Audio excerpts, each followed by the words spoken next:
Having been in the sales and selling industry for nearly 2 decades, I did things wrong before I got them right. Most of my learning early on was trial and error until I became worthy of my mentors, and then they started helping me save time and money. Hi guys, just in case you're new to the channel, my name is Steve Holbrook. This channel is the go-to place for agents who want to become high-producing agents. One of the things I hear a lot when I travel around speaking is that my story relates to a lot of people. Other than my health challenges, I think the part of my story that relates the most is that I've won in sales at all different ages and life cycles. Let me tell you what I'm talking about. I started this business single at 23 years old, and I succeeded. Then I succeeded in this business while dating and going through all the ups and downs of that. I continued to thrive when I got married, and then we decided that we were gonna start having kids. Lots of people told me that when I started having kids, my business was gonna slow down, and that was not true. Not only did my business grow, but it has grown every single year, and now we have 3 kids, and my youngest is already 8. So what's the message? The message is that it's all about maxing your productivity. In this video, I'm gonna share with you some tips and tricks that I have learned along the way to maximize my time so that you can take what I'm telling you and outperform almost anybody in your class. It's not always about working harder, it's mostly about working smarter. So, if you're ready to get started, so am I. Let's talk about keys to maximizing your productivity in sales. Number 1. Use your vehicle as a mobile phone zone.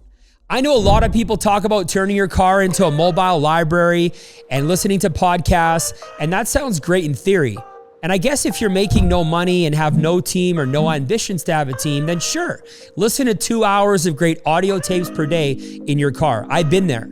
But for anybody that plans on getting after it, especially those of you that are busy and have lives to live, very ambitious people, every time you get into your car, you should be on the phone from the time you get into it, from the time you get out.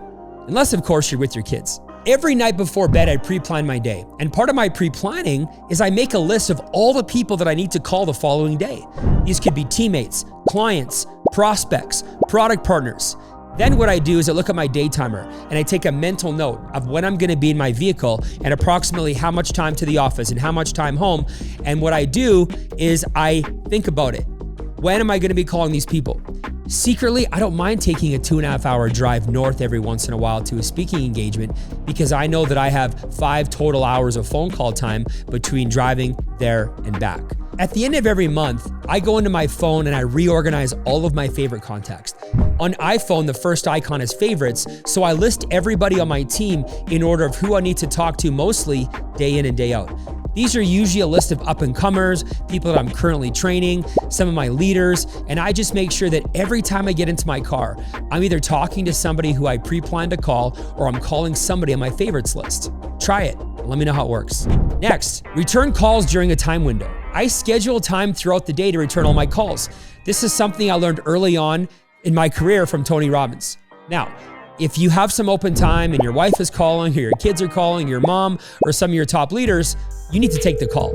But other than somebody in my close circle, I will defer taking the call till I'm in the proper mindset state and I have the appropriate time to answer.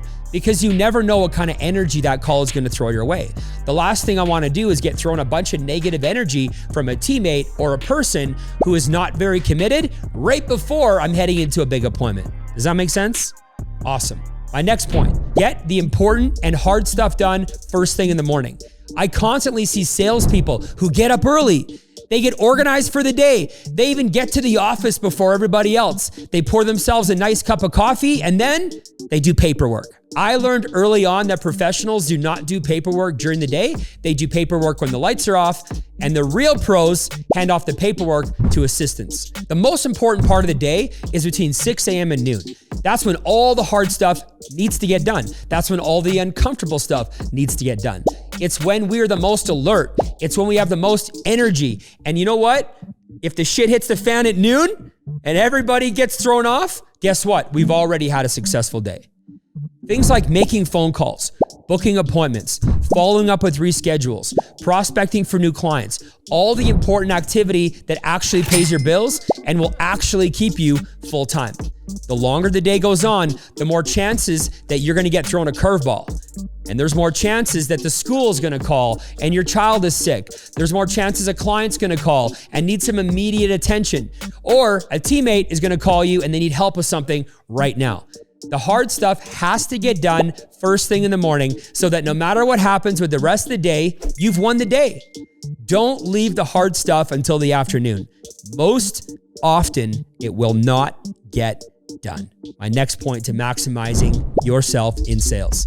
Consider using the 3 mini-day strategy. The GOAT, Ed Milet, has been talking about this for years. Most salespeople look at a day like it's a day, but the champions look at a day like it's 3 days. 6 a.m. to noon, noon to 6, 6 to midnight.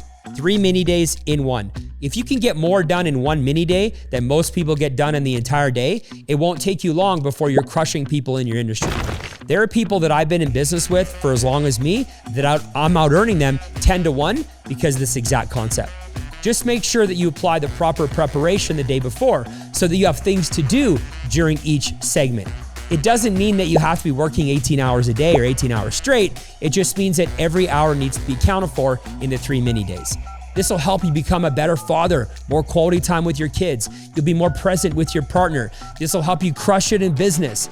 The business that you've always dreamed of, your health, your body, anything that you want, you can create with the 3 mini day rule. My next key, spend more time in the preparation. If you want to win big in sales, you need to out-prepare everybody. I was never the most talented. I was never the best speaker, but I just out-prepared 99% of people. And as a result of out-preparing them, I became one of the best closers and one of the best speakers in business today. I spend more time pre-planning my day.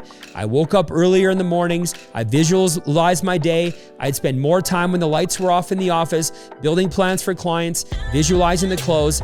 Lazy people will never be successful in business and sales, and they will never make it long-term on talent. I always tell my team, you should never have to think about the day that you are in. You should just be doing. At the end of your day, you should be preparing for the next day. So when you wake up the next day, you're just doing that day again. Most people spend half of the day thinking about what they should be doing that day, when in fact, they should just be executing and getting results. All right, everybody, those are my tips for maximizing your productivity in sales. If you have any questions, drop a comment below. If you want to know how to partner with me, click the link in the description.